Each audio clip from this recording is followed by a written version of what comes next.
Y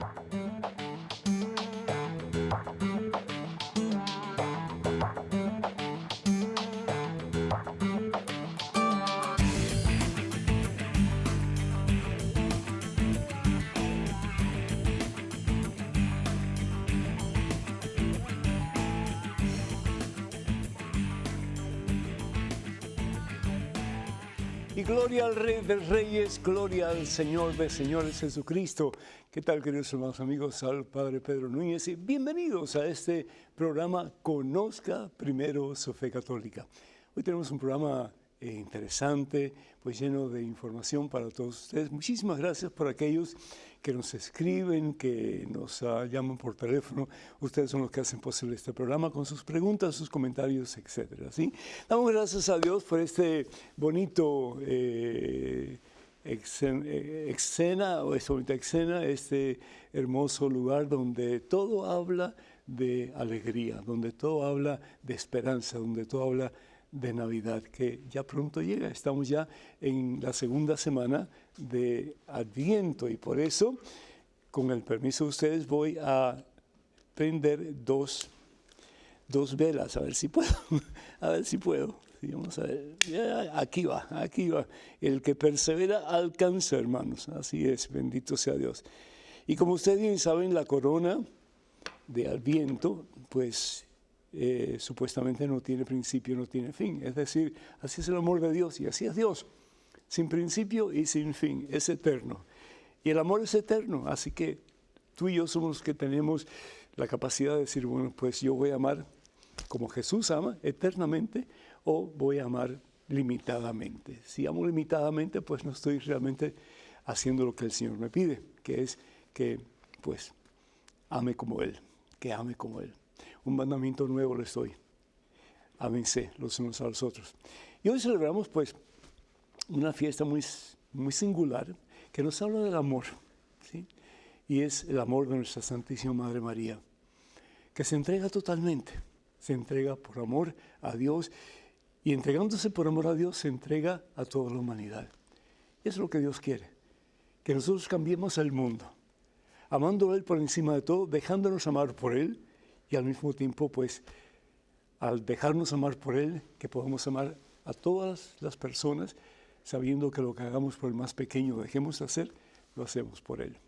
En estos momentos, hermana y hermano, antes de hacer absolutamente nada más, y pues rodeado de tanta belleza, comenzamos en el nombre del Padre, del Hijo y del Espíritu Santo. Amén. Alabado seas mi Dios. Glorificado, exaltado sea tu nombre, Padre Santo, en Cristo Jesús. Amor de los amores. Amor que nos invita, que nos exhorta, que nos anima a amar con la misma plenitud, mi Dios, con que tú nos amas. Y tenemos un modelo para imitar. Y ese modelo es María Santísima, nuestra Madre.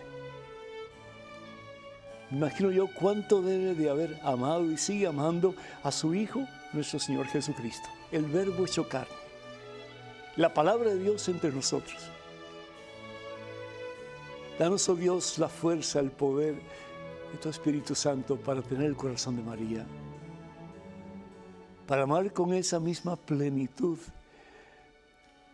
a Jesús, tu Hijo, nuestro Señor.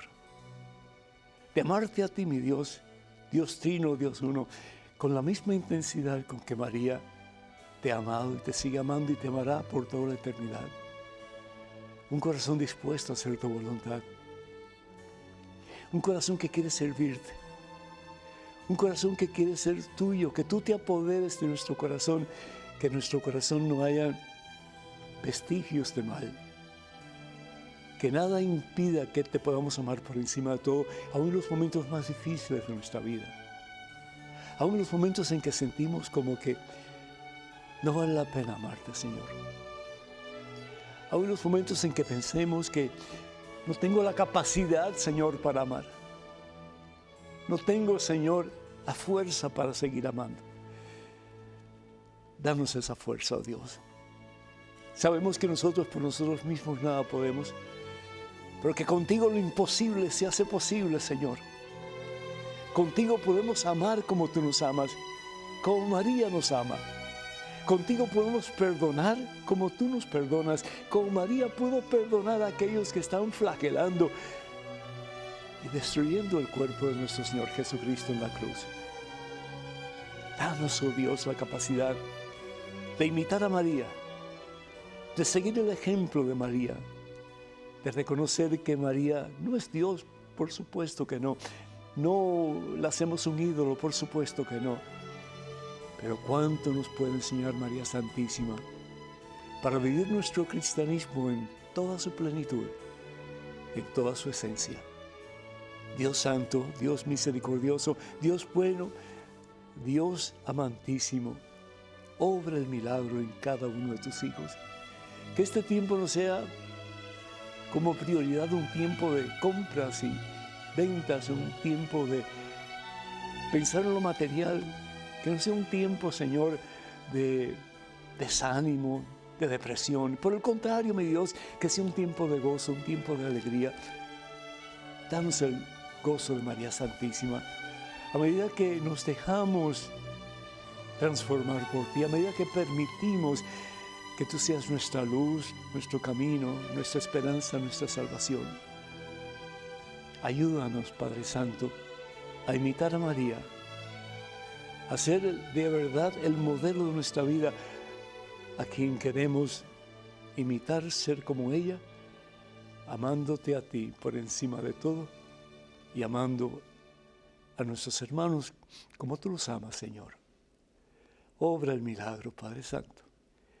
Te lo pedimos en el nombre de Jesús, tu Hijo, nuestro Salvador, quien vive y reina contigo en la unidad del Espíritu Santo y es Dios por los siglos de los siglos. Amén, Señor. Bendito seas, mi Dios. Amén. Damos gracias a Dios por todos y cada uno de ustedes, hermanos y hermanos. Damos gracias a Dios por el privilegio de poder estar juntos compartiendo la fe que María nos invita a tener, que es el decir, todo tuyo, Señor, todo tuyo, en este día y para siempre tuyo. Damos gracias a Dios por, no puedo leer el nombre de la persona, Cristina, de New York, gracias, que pide oración por ella misma, que el Señor te bendiga, Cristina, en abundancia, y que puedas experimentar más y más el poder sanador, el poder liberador de Cristo Jesús nuestro Señor. Pilar de Astoria, New York, pide oración de sanación y recuperación, que el Señor te bendiga, que el Señor desate lo que haya que desatar en ti y llene tu corazón de santo amor para Dios y para el prójimo. María Santa Cruz de Virginia pide oración por su tío Carlos y su sobrino que tiene cáncer, que el Señor los bendiga abundantemente hoy y siempre. Y Alicia de las Texas pide bendición para su familia. Y en estos días en que celebramos la fiesta de la Inmaculada Concepción de María, pues elevamos una oración por Regina Sandoval pidiendo para ella sanación y para su familia también. Y Norma de Massachusetts pide oración por la familia Alfaro y Malera, o me imagino que sea Malera, sí. También pedimos por César de California, que pide oración por él y por su familia. Por Amanda de New Jersey, que pide oración por Gabriela y por Amparo, que el Señor les bendiga a todos en abundancia. Y también pedimos por todos aquellos que solicitan oración a través de la página de este servidor en Facebook. Les pedimos que tengan cuidado porque los únicos medios oficiales de este servidor a través de los medios sociales son los siguientes: facebook.com/ppedronunes. Además, ahora estamos en Twitter y en Instagram. Por favor, vayan a la dirección siguiente, @Padre Pedro Nunes, @Padre Pedro Nunes. Y pues recuerden de nuevo que no sigan los consejos o los pedidos de aquellos que usan nuestro perfil, usando ellos perfiles falsos para pedir dinero. Eso nunca lo vamos a hacer a través de estos medios que hemos anunciado. Pues si pudiéramos pensar en alguien como modelo para imitar, además de Jesucristo, por supuesto, que es el que no solamente nos enseña el camino de la salvación, pero Él es el camino. Jesús lo dice. Yo soy el camino, yo soy la verdad, yo soy la vida. Nadie va al Padre sino a través de mí. Pero si bien es cierto que Jesús es el camino, Jesús es el modelo por excelencia, porque pues en Él hay dos naturalezas, la divina y la humana. Él es humano como tú y como yo, pero Él es divino en el sentido que es la segunda persona de la Santísima Trinidad. También hay otra persona que está muy cerca a Jesús en el sentido de que es una persona a quien también debemos de imitar, porque si la imitamos a ella, de seguro, sin lugar a dudas, vamos a vivir muy cerca de Jesús como ella vivió y sigue viviendo en su presencia. Y estoy hablando de nuestra Santísima Madre, la Siempre Virgen María, que desafortunadamente hay muchos que no entienden el por qué nosotros los católicos cristianos amamos tanto a María. Pues muy sencilla la respuesta. No porque la consideramos una diosa, porque no lo es. No porque la consideramos, no sé, un ídolo, porque ella no lo es. Ella es una mujer que desde su concepción, su dirección de vida estaba puesta en las manos de Dios. Y toda su vida fue un sí al Señor, un hágase al Señor. Tanto así que María Santísima dice de ella misma, yo soy la esclava del Señor. Claro, ella tenía la gracia de vivir en santidad plena. Y no solamente de vivir en santidad plena con esa gracia, pero esa gracia la puso en práctica, la aceptó y la vivió. Pero Dios también te da a ti gracia y me da mi gracia para poder vivir según su santa voluntad. ¿Y cuál es su santa voluntad? Pues imitar a María. María imita a Jesús. Y Jesús nos muestra cómo obtener el cielo, que al fin y al cabo ya Él ha pagado el precio por tu salvación y por la mía, una cruz en el Calvario. Entonces, María nos lleva al camino. María nos acerca a Jesucristo, a quien ella ama infinitamente, porque el amor no tiene límites, porque el amor viene de Dios.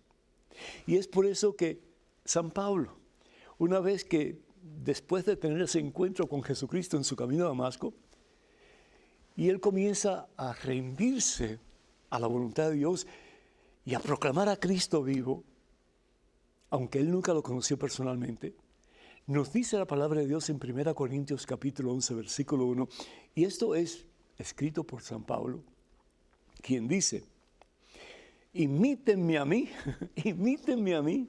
Hay otras traducciones que dice, sígueme a mí, pero yo prefiero la que dice, imítenme a mí. Imítenme a mí como yo imito a Cristo. Eso es tremendo. Y la pregunta que yo tenía en este momento, ¿podrías tú decirle a tu esposa, a tus hijos, a tus padres, a tus amigos, imítenme a mí como yo imito a Cristo? Esa es la vida del cristiano. Ese es el propósito de nuestra vida. Que reflejemos a Cristo. Que iluminemos la vida de otros con la presencia de Cristo que habita en nosotros. A medida que nosotros realmente nos hacemos dóciles a su voluntad. Y de verdad, no solamente de los labios para afuera, pero con el corazón como el de María Santísima. Y vivamos amándole a Él y proclamándole a Él como el Señor y dueño de nuestra existencia. Como ese a quien amamos por encima de todo, porque al fin y al cabo, Él es Dios. Qué hermoso poder decir como San Pablo, imítenme a mí, sigan mi ejemplo, hagan lo que yo hago, como yo sigo el ejemplo, como yo imito, como María a Jesús. Esto es fabuloso, bendito sea Dios. La palabra de Dios también nos habla acerca de María como la mujer de fe. Evangelio según San Lucas, versículo 45. Hay tantos apelativos que podemos decir sobre María. Hay tantas cosas bonitas que podemos mencionar sobre María.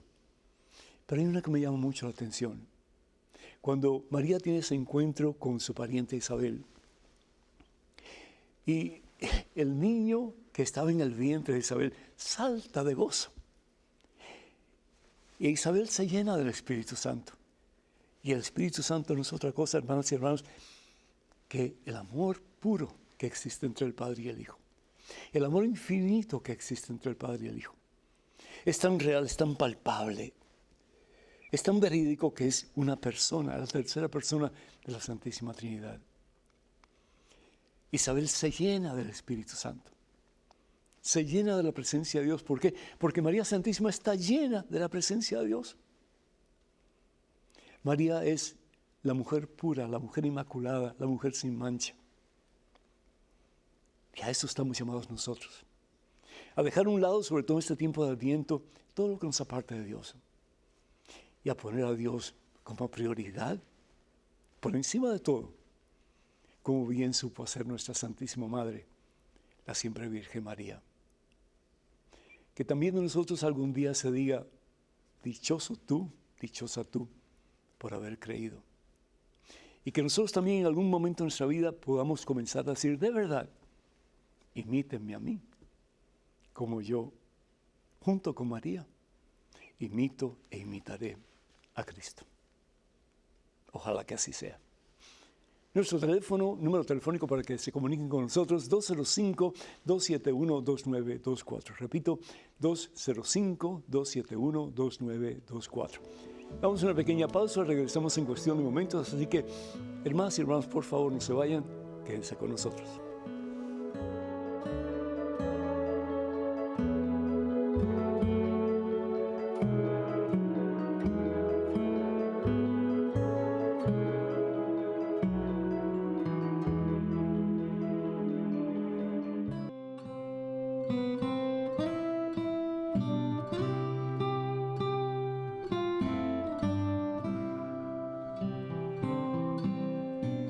Danos, oh Dios, el corazón de María Santísima, para que podamos amarte por encima de todo y poner nuestra confianza, darte nuestro sí, en todo momento y circunstancia de nuestra vida hasta el fin de nuestra existencia, para después dejarnos llenar de ti, de tu gloria, de tu amor, de tu presencia, de tu paz para toda la eternidad. Así sea, Señor. Amén. Tenemos a Susana de Seattle, Washington, vía telefónica. Susana, ¿me escuchas? Sí, padre, buenos días, ¿cómo estás? Bendecido en Victoria, ¿cómo están ustedes? No, imagínese, bendecida por darme la oportunidad de hablar con usted. Que Dios te bendiga. Mucho frío, me imagino, en este tiempo, ¿verdad? Sí, mucho frío, mucha lluvia, pero está lindo. Ah, qué bueno, bendito sea el Señor. Adelante, Susana.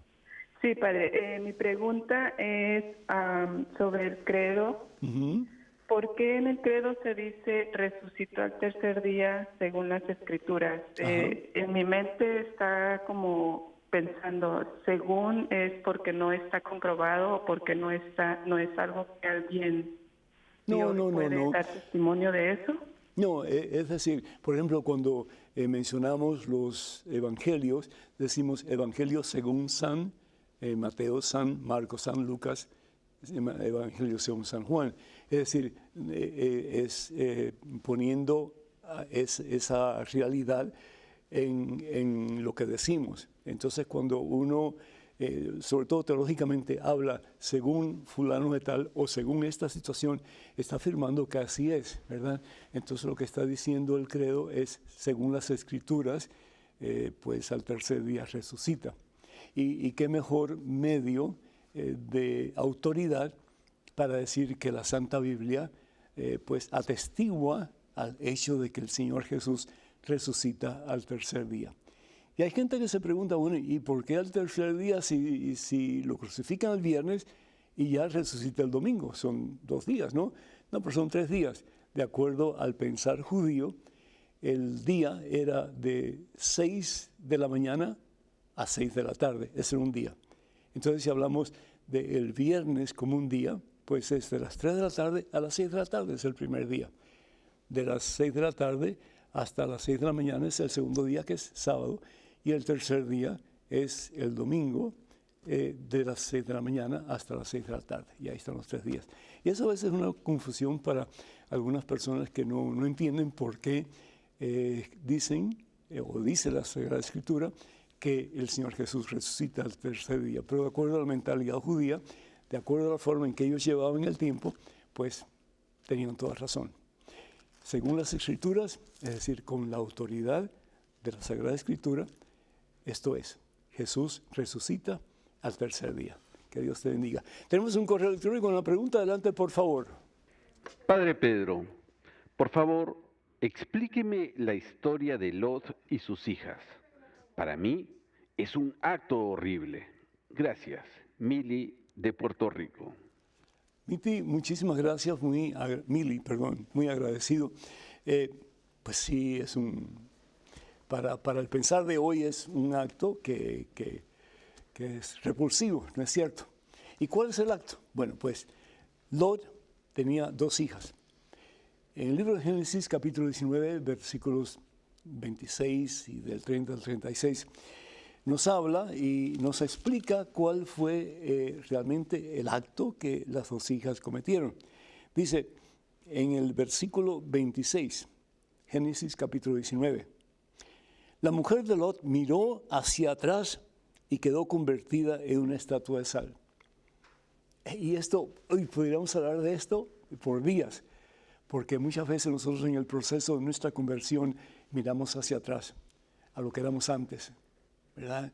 El que tomaba en exceso, pues vuelve a eso. El que mentía y lastimaba la reputación de otras personas, vuelve a eso. El que era, no sé, adicto al sexo, lo deja, se transforma por gracia a Dios, pero más tarde o más temprano vuelve a eso. Y es decir, pierde su relación con Dios. Se convierte en una estatua de sal. Es decir, no tiene esperanza, no tiene vida, no tiene verdadera vida, que es Dios, que es Jesucristo en él. El caso es que se convierte en una estatua de sal. Dice, después Lot salió a un lugar con sus 2 hijas, es decir, un lugar lejos de Sodoma y Gomorra, porque quería huir de la destrucción que había en ese lugar o en esos lugares. Y para ellos era muy importante lo que dice la palabra de Dios en Génesis capítulo 1, versículo 31. Multiplíquense, ¿sí? Sean fecundos, multiplíquense. Entonces, para una mujer de ese tiempo, pues el no tener hijos era como que una maldición en todo el sentido de la palabra. Ahí podríamos hablar de Sara, podríamos hablar de Isabel, etcétera, ¿no? Pero bueno, el caso es que para estas 2 muchachas sería una maldición el no poder procrear, no tener hijos, no tener descendencia. Entonces, ¿qué es lo que hacen? Dice la palabra de Dios, que emborrachan a su papá, a Lot, y la mayor se acuesta con el primero y queda embarazada, sin que el padre, supuestamente, no sé cómo habrá sido esto, ni lo quiero averiguar porque nadie sabe, pero sin que el padre, sin que Lot se diera cuenta, embarazó a su hija mayor. Y después pasó lo mismo con su hija menor. Entonces, para nuestra mentalidad del siglo XXI, como que esto no está bien, para nada no está bien. En aquellos tiempos se permitía que hubiera esa unidad sexual entre hermanos para procrear, pero no padre e hijos. Entonces, te comprendo perfectamente, pero tenemos que ubicarnos en aquel tiempo y no juzgar con el modelo presente de lo que supuestamente es normal, moral y de acuerdo a la voluntad de Dios. Ojalá que esto te haya ayudado. En estos momentos un correo electrónico. Una pregunta, adelante, por favor. Padre Pedro, veo el programa desde hace poco y me ha sido de gran ayuda. Hace un tiempo me han llegado profecías de Medjugorje, Caravandal y el Padre Michel Rodríguez, y son un poco apocalípticos. Quisiera saber si esos mensajes están aprobados por la Iglesia. Gracias y deseo que Dios siempre lo bendiga. Saludos, Daniel. Daniel, muchísimas gracias. Muy interesante tu pregunta. Ninguno de los 3 está aprobado por la Iglesia. Esa es la primera respuesta. En el caso de Medjugorje, por ejemplo, no puede la Iglesia decir esto es de Dios o esto viene del cielo, porque todavía los mensajes se siguen dando. Entonces, mientras no haya un fin de esos mensajes, pues la Iglesia no puede decir sí o no, en el sentido de que sí es aprobado por la Iglesia, en el sentido no de que sea necesario para nuestra salvación, porque lo que es necesario para nuestra salvación está contenido en la Sagrada Biblia, pero sí que es un lugar donde se puede rendir culto a Dios. Lo mismo sucede con Garabandal y también con mi hermano sacerdote, es decir, la iglesia no ha pronunciado absolutamente nada en relación a eso. Así que, para mi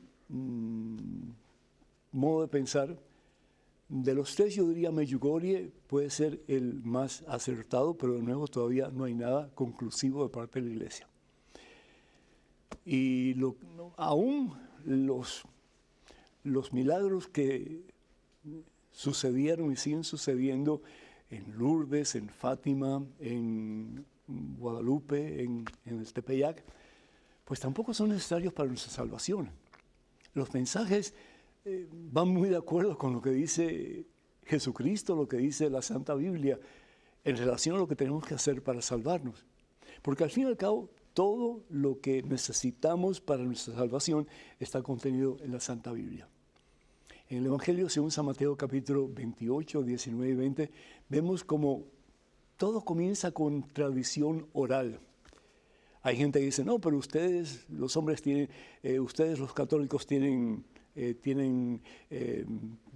doctrinas que son de hombre. Es decir, no. Todo lo que enseña la iglesia está inspirado por el Espíritu Santo que fue dado a la iglesia el día de Pentecostés. Los primeros 4 siglos del desarrollo de la iglesia católica, que es la iglesia que instituye Jesús, no había Biblia, no había. Hay gente que dice, si no está en la Biblia, no lo creo. Bueno, pues lo primero que yo diría es, ¿y entonces por qué no crees en la real presencia de Jesús en la Eucaristía? Si eso lo dice la Santa Biblia en más de un evangelista, realmente pues en todos. Pero sin embargo no lo acepta. Entonces, eso de aceptar lo que yo quiero, lo que me viene en gana, y no aceptar lo que no quiero, lo que no me viene en gana, eso no es realmente hacer ni hermenéutica ni exégesis, tampoco realmente como se debería hacer. ¿Qué es lo que dice el Señor Jesús en el Evangelio según San Mateo capítulo 28, versículos 19 y 20? ¿Qué le dice a sus discípulos? Vayan, y hagan discípulos de todas las naciones, enséñenles a través de la tradición oral lo que yo les he enseñado a ustedes. Y sepan que yo estaré con ustedes siempre hasta el fin de los tiempos. Es decir, la tradición oral viene primero que la tradición escrita. Y es la tradición oral o la tradición apostólica, que no está escrito en la Biblia. ¿Por qué? Porque bien lo dice el apóstol Juan al final de su Evangelio, en el capítulo 21 del Evangelio según San Juan. Muchas otras cosas hizo y dijo Jesús que no están en este libro. Porque no hubiera espacio en este universo para tantos libros. Pero esto que está aquí es para su mejor aprecio de Dios y para su propia salvación. ¿Por qué? Porque esto es palabra de Dios. Con el concilio de Cartago, la iglesia proclama que este libro no solamente es inspirado por Dios, pero que este libro es palabra de Dios. Entonces tenemos la tradición escrita, que está aquí en la Biblia, es todo lo que necesitamos, y la tradición oral, que es la tradición apostólica, que es lo que realmente interpreta lo que dice la Santa Biblia. Y eso es lo que enseña la Iglesia Católica. En este momento es un correo electrónico. Con una pregunta adelante, por favor. Padre Pedro, mi madre sufrió un derrame cerebral y perdió la memoria y su conciencia. Ella no se confesó antes del suceso, aunque siempre fue una muy buena mujer, muy entregada a Dios y a nosotros sus hijos. ¿Ella puede recibir el perdón de Dios aún estando en ese estado mental? De antemano, muchas gracias, Padre. Un fuerte abrazo. Maitín. Maitín, muchísimas gracias. Siento mucho por tu mami, ¿verdad? Su situación. Pero yo sé que te conforta el saber que tu mamá fue una mujer de Dios, fue una mujer que supo darle, pues, buena dirección a sus hijos, sobre todo en lo que se refiere al amor. Yo te felicito y felicito a tu familia por eso. Cuando recibimos cada sacramento, recibimos gracia santificante. Y la gracia santificante es el poder que Dios nos da para vivir según su santa voluntad. Esa gracia santificante la ha tenido tu mamá durante su vida y la ha sabido usar, según lo que tú me dices.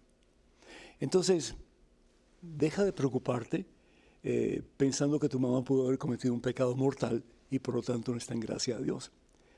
Lo que yo te sugeriría es que llames a un sacerdote de tu confianza, a un sacerdote de tu parroquia, que le explique la situación y que el sacerdote venga y haga lo posible por confesar a tu mami. Y no solamente confesar a tu mami, sino que ungir a tu mami con el sacramento de los enfermos. Y además de eso, pues darle una absolución apostólica. La absolución apostólica es dada ya al final de la vida de la persona y el propósito de esa absolución apostólica, el sacerdote tiene la autoridad en nombre de la Santa Sede para borrar en el nombre de Cristo Jesús, que le ha dado a la Santa Sede la autoridad para perdonar o para no perdonar.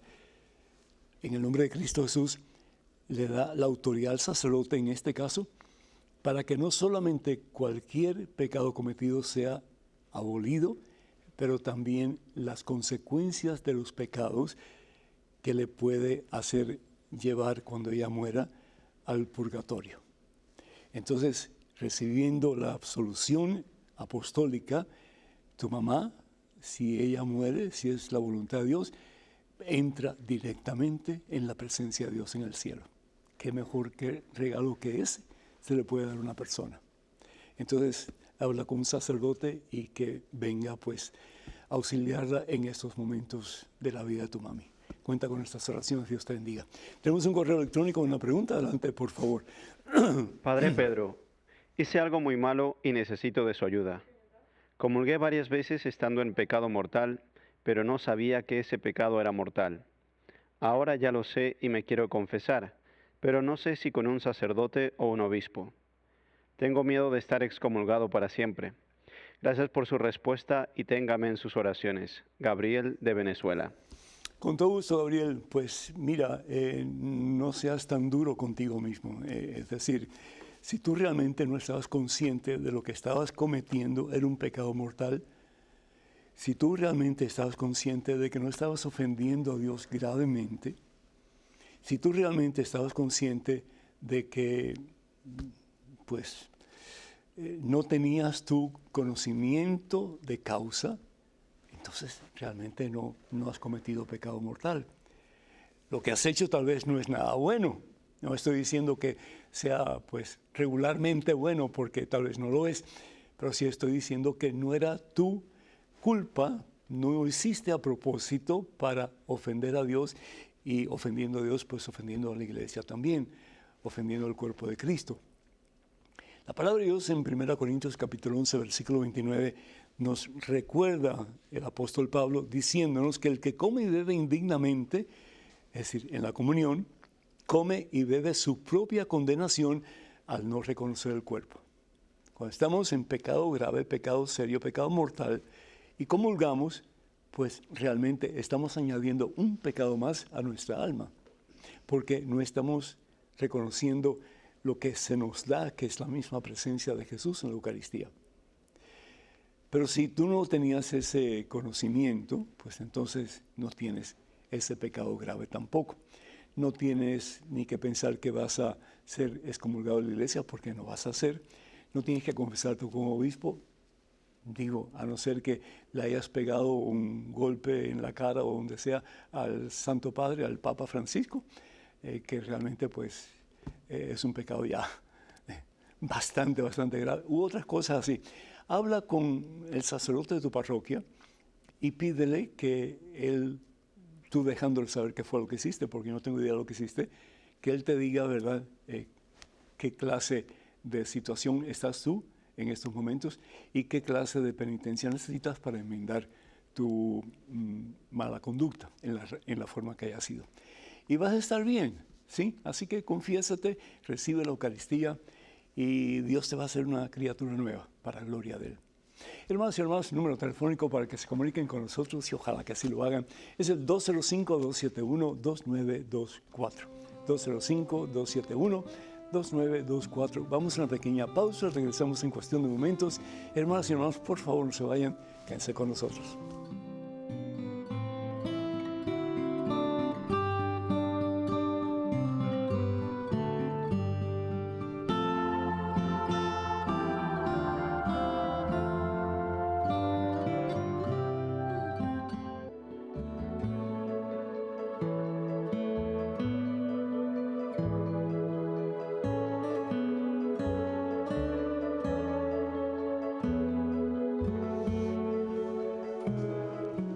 Danos, oh Dios, el corazón de María, que podamos amarte a ti con la misma intensidad y con la misma fuerza con que ella te ha amado, te ama y te amará por toda la eternidad. ¿Qué tal, queridos hermanos amigos? Es el Padre Pedro Núñez quien les habla y bienvenidos a este segmento de su programa Conozca Primero su Fe Católica. En estos momentos, un correo electrónico con una pregunta. Adelante, por favor. Padre Pedro, gracias a mi madre hemos empezado a rezar el Santo Rosario. Nosotros tenemos 5 rosarios diferentes, ya sea en color, diseño y material. Vi un video donde mostraban ciertas diferencias entre los rosarios masónicos, que es el rosario del maligno, y el verdadero rosario católico. Yo creo que tengo ambos. ¿Estaremos ofendiendo a Dios? ¿Cómo puedo diferenciarlos? ¿Tendría que comprar unos nuevos y bendecirlos? Nicole, de Perú. Nicole, Dios te bendiga.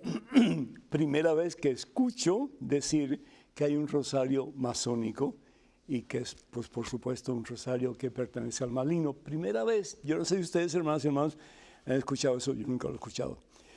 Hay diferentes tipos de rosario. Rosario de liberación, el rosario que siempre se ha usado, que pues es el rosario que le llaman el rosario de la Virgen o el rosario de Fátima, en fin, ¿verdad?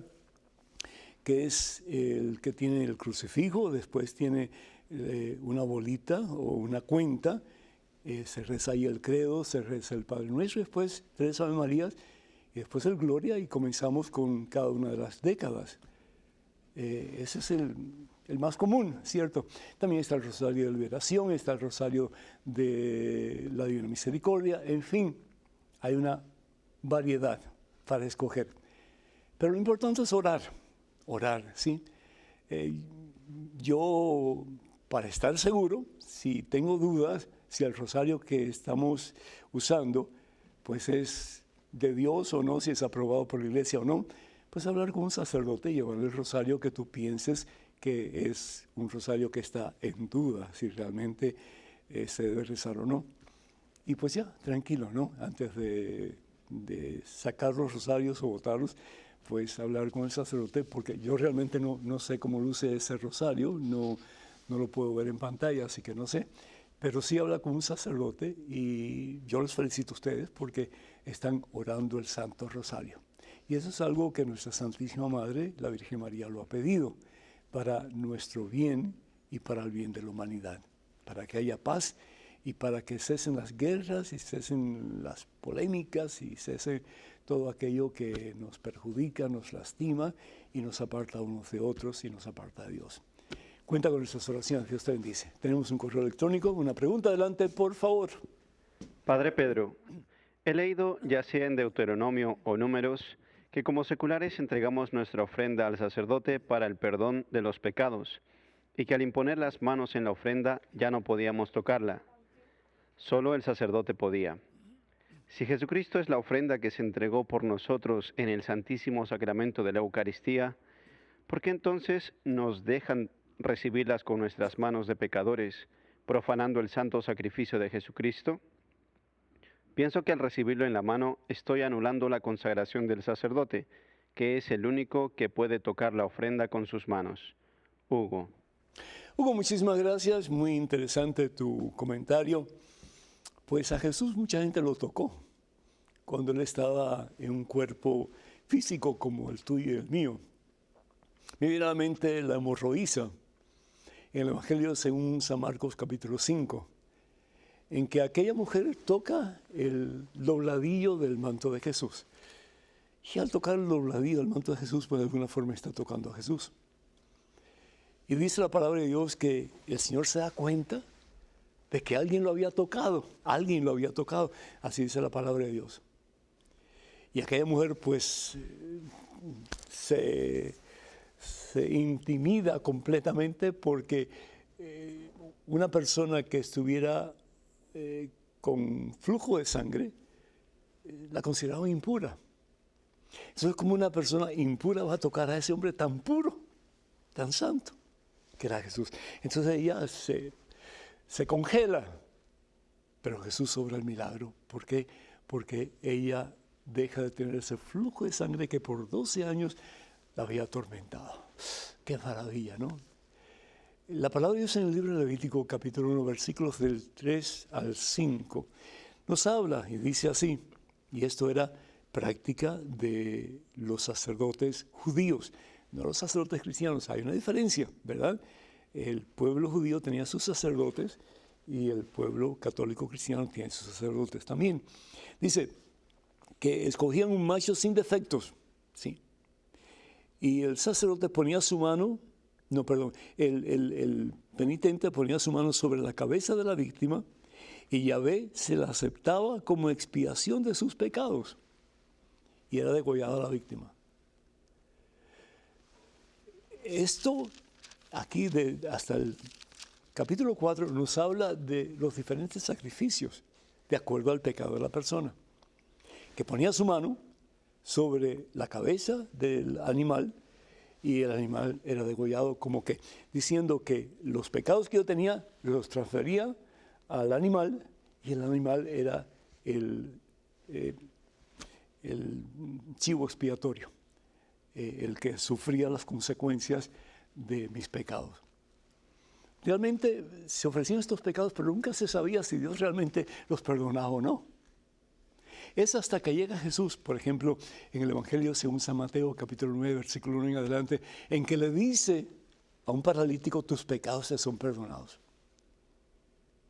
Y es en el Evangelio según San Marcos, capítulo 14, versículos 22 y 24, algo tan hermoso, porque la palabra de Dios nos dice que en la última cena, Jesús toma pan, ¿sí? Toma pan en sus manos, lo bendice y se los da a sus discípulos. Vamos a ver aquí capítulo 14. Dice lo siguiente: durante la comida Jesús tomó pan y después de pronunciar la bendición lo partió, se lo dio a sus discípulos diciendo, tomen, esto es mi cuerpo. Pero ellos tocaron el pan convertido en su cuerpo. Jesús es el pan vivo bajado del cielo, dice la palabra de Dios en el Evangelio según San Juan, capítulo 14.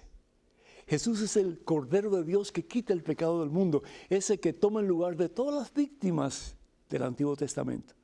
Y Él se convierte en la víctima por excelencia. Él es el único que realmente puede quitar nuestros pecados, poniéndose Él en nuestro lugar y dando su vida por nosotros, para que en Él tú y yo tengamos vida y salvación eterna.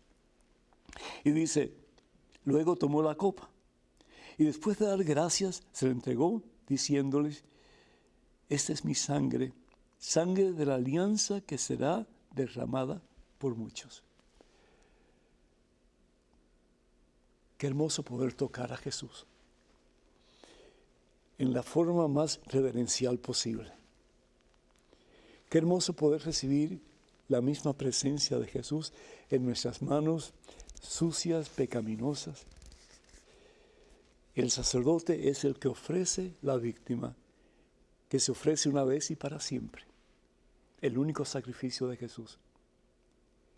El sacerdote es el que toca en sus manos la persona de Cristo, su totalidad, su divinidad, su humanidad, su alma,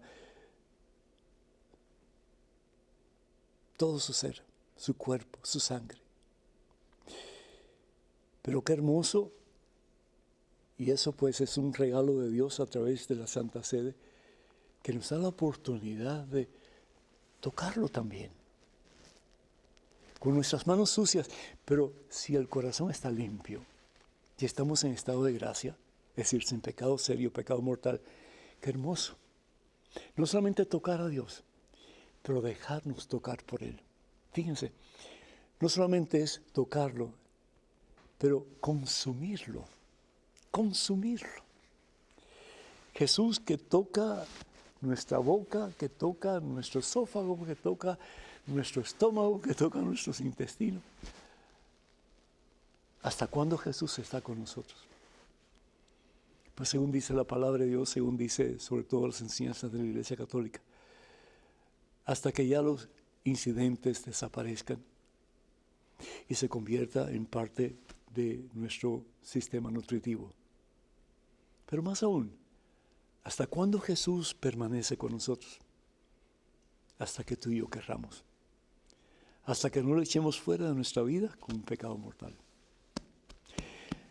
Que Dios te bendiga, hermano. Tenemos un correo electrónico con una pregunta. Adelante, por favor. Padre Pedro, ¿puede una mujer separada del marido, con quien tiene un hijo y que ahora vive con otro hombre y tiene otro hijo, animar las Eucaristías? María. María, muchísimas gracias. Depende, es decir, si la mujer con el primer marido no contrajo matrimonio eclesiástico y tampoco pues matrimonio civil y se casa con esta persona, puede animar la Eucaristía siempre y cuando esté casada sacramentalmente con esta persona, con este nuevo hombre que ella tiene. Si ella está casada sacramentalmente con este hombre, pues por supuesto que puede animar la Eucaristía.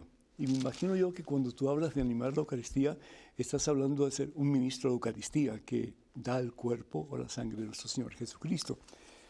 Las personas que ministran en la iglesia, ya bien sea dando la sangre de Jesús, el cuerpo de Jesús, proclamando la palabra de Dios, animando al pueblo con las alabanzas, en fin, ¿verdad? Deben de estar en buena relación con Dios y por supuesto en buena relación con la iglesia. Y si no lo están, pues buscar la forma de hacerlo. ¿Por qué? Porque son personas, instrumentos visibles que no solamente deben de hablar de Dios a través de su servicio, pero hablar de Dios a través de su testimonio de vida cristiana. La palabra de Dios en el Evangelio, según San Mateo capítulo 19, versículo 16, dice que lo que Dios ha unido, que el hombre no lo separe, ¿verdad? Entonces, la pregunta es, ¿está ella en relación a lo que dice la palabra? ¿Está ella sometida a la voluntad de Dios en este aspecto? ¿O realmente no estuvo casada la primera vez ni la segunda vez? ¿O tal vez estuvo casada la primera vez por la iglesia y no la segunda vez? Entonces, esto quien mejor puede pues, guiar es el sacerdote de su parroquia, pero ella tiene que explicarle al sacerdote su condición actual en relación a Dios y en relación a la iglesia. Y yo estoy seguro que eso se puede arreglar si Dios así lo permite. Tenemos otro correo y con una pregunta, adelante por favor. Padre Pedro, mi novia es evangélica y nos queremos mucho. Ella acepta casarse por la Iglesia Católica e incluso tomar los sacramentos. Sin embargo, su papá le dijo que si pensaba casarme por la Iglesia, tenía que pensar en hacerme evangélico, porque ella podría perder su salvación en la católica. Esto me ha confundido. ¿Estamos en la Iglesia en que se pierde la salvación? ¿Qué sugerencia me daría con mi novia, ya que sus padres son bien dados a las cosas de Dios? Freddy, de Nicaragua. Freddy, ¿cuán firme es tu fe en Jesucristo?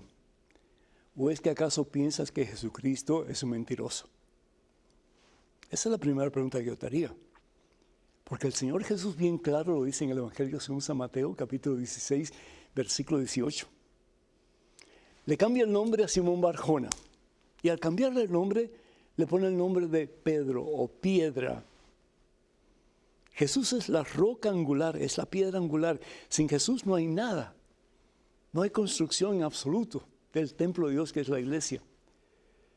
Pero Jesús le cambia el nombre a Simón Barjona, un pescador, Una persona que de religión, de relación con Dios, me imagino yo que no era tan profunda. Era un pescador, su vida era pescar. Y quién sabe si hasta el día sábado, el día de descanso de los judíos, pues trabajaba también para mantener su familia. Jesús establece su iglesia sobre Pedro. Sobre esta piedra, dice el Señor, estableceré, edificaré mi iglesia. ¿Y qué significa la palabra iglesia? Comunidad de creyentes, asamblea de creyentes. Y la quiere edificar ¿para qué? Para la salvación del mundo entero. No solamente de unos cuantos pescadores en aquel momento, ni siquiera de unos cuantos judíos en aquel entonces, sino que la iglesia que Jesús establece sobre Pedro y los demás apóstoles es para que perdure hasta el fin de los tiempos. Y Jesús promete, los poderes del infierno jamás la podrán vencer. Jesús establece una iglesia nada más, porque Dios es uno solo, porque la verdad de Dios es una sola. ¿Quién fundó la iglesia de tu futuro suegro? ¿Quién la fundó? No fue Jesucristo. En el tiempo de Jesús, la iglesia de tu suegro no estaba en vigencia. Es que la mayoría de las iglesias han sido fundadas en los últimos años y en los últimos siglos, se pudiera decir. Pero es que a cada rato hay una iglesia nueva y le llaman con un nombre diferente. Y tienen un pastor diferente que enseña a la iglesia lo que al fin y al cabo pues ellos quieren enseñar. Y muchos de ellos, desafortunadamente y con todo respeto, no tienen conocimiento bíblico, no tienen conocimiento histórico, no tienen conocimiento didáctico de qué realmente es lo que Jesús enseña a través de la iglesia que él funda. La mayoría de los pastores, de nuevo con todo respeto, en las iglesias protestantes y evangélicas sobre todo, no tienen ni siquiera una licenciatura en teología, mucho menos en historia bíblica o historia de la iglesia. Y dicen tantas cosas y hay tanta gente buena pero ignorante que se lo cree. Y tal vez ellos no se lo creen, yo no sé. Pero ¿saben una cosa? En la iglesia católica tenemos que estudiar. Tenemos que estudiar historia, tenemos que estudiar teología, tenemos que estudiar filosofía y las diferentes ramas de la teología, como dije anteriormente, la hermenéutica, que es el entender para aplicar lo que realmente estamos leyendo, pero de una forma no como cada cual quiere, sino de acuerdo a la voluntad de Dios, exégesis, pues diferentes formas teológicas para entender mejor. Y esos son estudios, pero bien serios. Así que por amor de Dios, no pienses que porque tu futuro suegro te dice que te vas a condenar, eso es cierto. Instrúyete, lee, y si es posible, trata de buscar a alguien que esté conectado, bien conectado a la Iglesia Católica, que te pueda ayudar. Y gracias por estar aquí. Recuerdo, hermanos, para ustedes que la dirección para que se comuniquen con nosotros es padrepedro@ewtn.com y espero que ustedes pues nos apoyen con sus donativos para seguir adelante. Y recuerden, el último libro, Conozca más su fe católica, que lo pueden encontrar en el catálogo religioso de WTN. Llamen a WTN y ahí le dan toda la información que ustedes necesiten. No dejen de hacerlo. Que el Señor los bendiga abundancia hasta ahí por siempre, los con su santa paz. En el nombre del Padre, del Hijo, del Espíritu Santo. Amén. Hasta la próxima, hermanos, y feliz época de Adviento. Amén.